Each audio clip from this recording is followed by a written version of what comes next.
let's get started. This week, I am talking about how to avert a crisis of having a poor front desk. How to avert a crisis of having a poor front desk.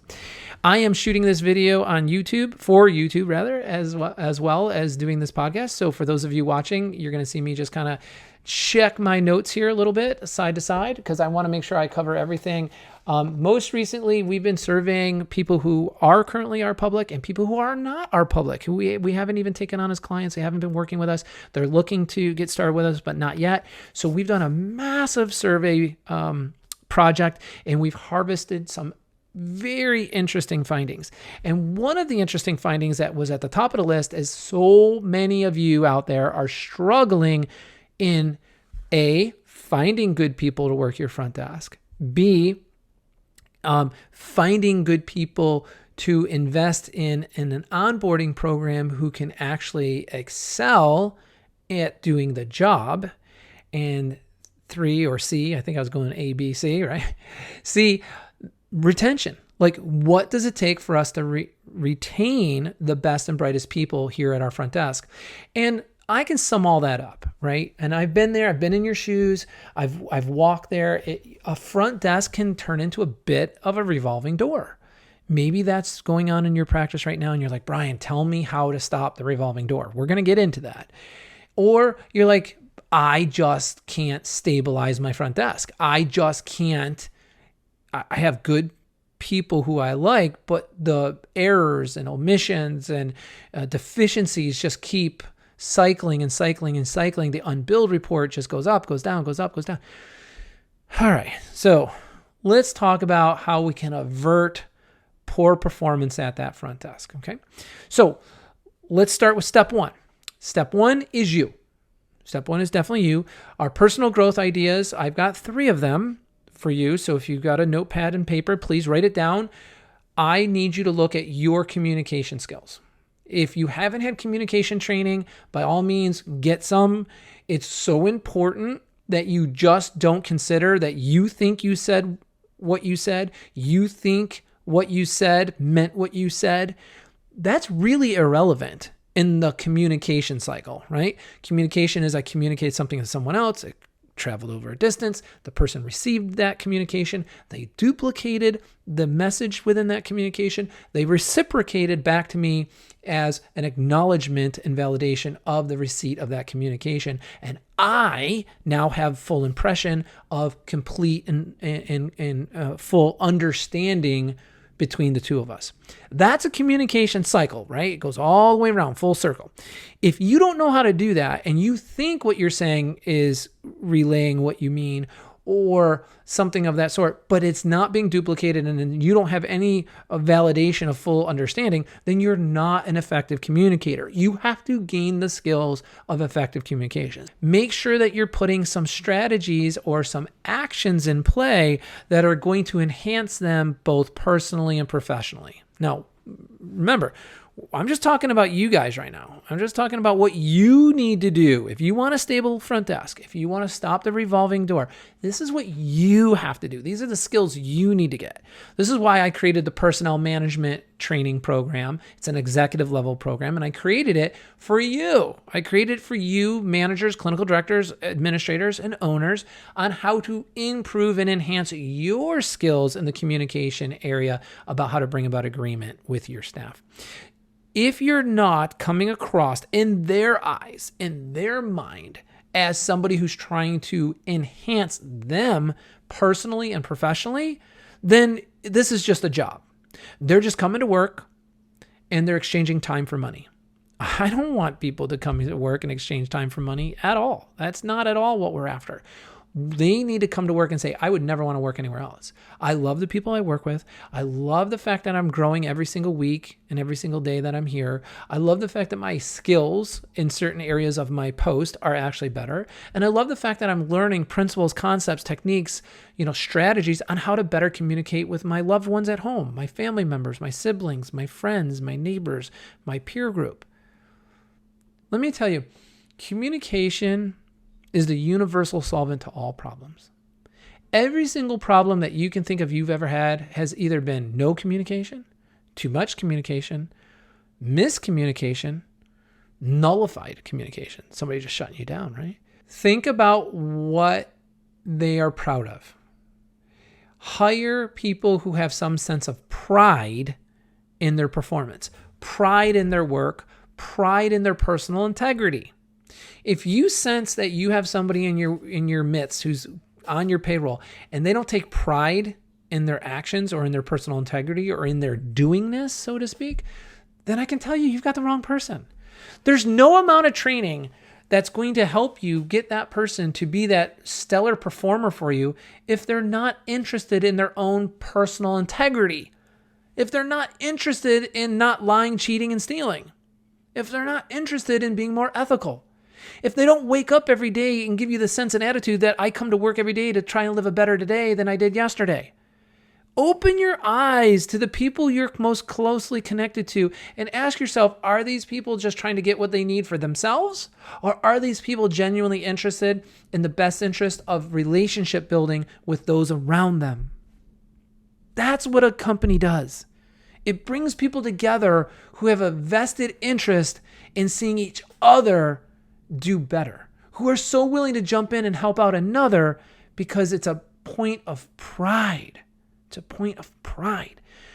Look for that and acknowledge it. Where? In the staff meeting once a month. You should be having a once a month staff meeting. By all means, acknowledge it there. Gift cards, gift certificates, certifications of jobs well done. Just having them stand up in a round of applause. It goes a long way. So these are really, believe it or not, these are pretty basic in my mind because I talk about them all the time. But for those of you who are listening for the first time or you've just heard this, putting them in, these are upper level management, personnel management training techniques.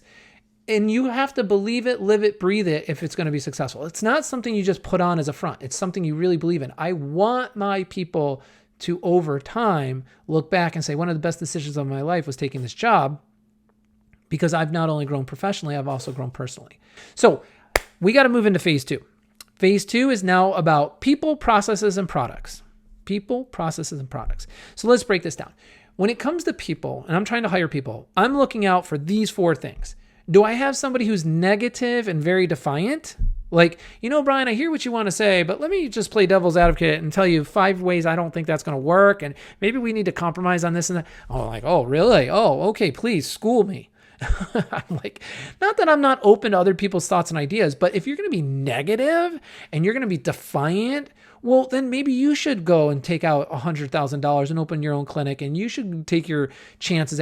Only 10% of the global population can ever truly create something from nothing, meaning starting a business that actually produces a product and has some fruit coming off the trees. So let's take a little bit of pride as business owners that we are one of that 10%.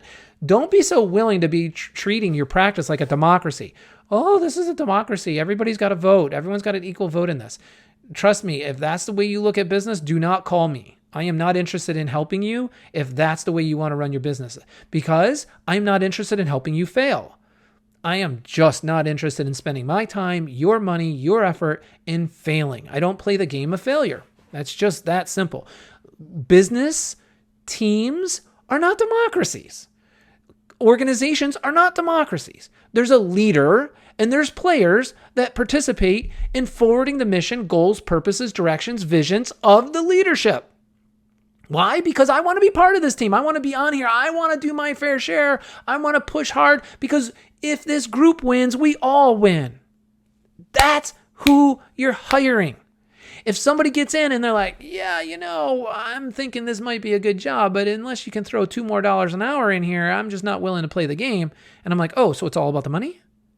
I mean, that's assuming that you're already offering fair market value for the position, right? So I am getting all these calls about people saying, hey, I normally am paying like $12, $13, $14, $15 an hour for this position. Now I'm having to pay $16, $17, $18, $19 an hour. I'm having to buy staff. Take a deep breath and let's get off that merry-go-round. Let's get off that Ferris wheel. You do not have to buy staff.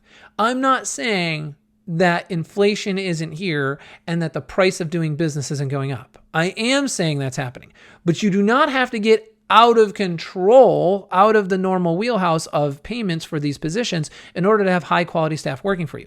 What you have to do is you have to find the right person and communicate something that strikes their chord of pride, that strikes their ethics, their integrity level of wanting to participate in a winning group, wanting to have a low stress, high rewarding position with an organization that gives them stability. See, employees are seeking stability. They don't want to go through learning curve after learning curve after learning curve after learning curve, start, stop, change, over and over and over and over. That's stressful. You're offering them an opportunity to get off of that merry-go-round for themselves. So have some pride that you have a great position, a great company, and a great opportunity for people. And let me tell you, money is never the number one motivator for anyone to want to do anything of any person that you would want to be around, at least. I'm not saying some people aren't like that, but those aren't people I want to have around. I want to have people that are motivated by something other than money. And hopefully that is personal wellness and professional satisfaction. Hopefully it's that, right? Standard operating procedures. You should have a list of standard operating procedures. This is how we do this. This is how we answer the phone. This is how we handle cancellation calls. This is how we collect money over the counter. Scripted, well-defined, well-organized, and then you go through it 5 times over. You just don't do it once and show them once and say, okay, good, peace out. You got that? We're good? We all good? No, you're not all good. That's consulting. I'm going to give you a bunch of bright ideas and hope you can win with it. I don't endorse consulting. I only endorse coaching. Coaching results in skill development. Consulting results in enlightenment. It's not bad, I guess, but it's not coaching. You have to be your employee's coach, or you have to have an LMS system. I keep talking about this. I don't mean to, but I'm saying it's so much easier when you have a system. I mean, that's what Verizon uses. That's what Target uses. That's what AutoNation uses. I could go, the list goes on. There's so many companies that have now seen their return on investment and their ability to get more work done faster by using a digital presence in the practice. It's literally a digital employee in your business doing the onboarding and quality controls and in professional enhancement where you don't have to tie yourself up doing it or assign somebody else and pay double payroll to do it with another human being. It will do it for you, and it can be customizable. Anyway, I don't want to get on that. So you get what I'm saying. Third, you have to qual check. This is all part of processes. In your processes, you have to have some degree of qual checking where the employee is checking themselves on their quality of work. So in the process category, it comes down to what are you doing on a regular basis for skill development? What standard operating procedures have you well defined and well understood by each employee working that front desk? And what's the qual check system you have in place?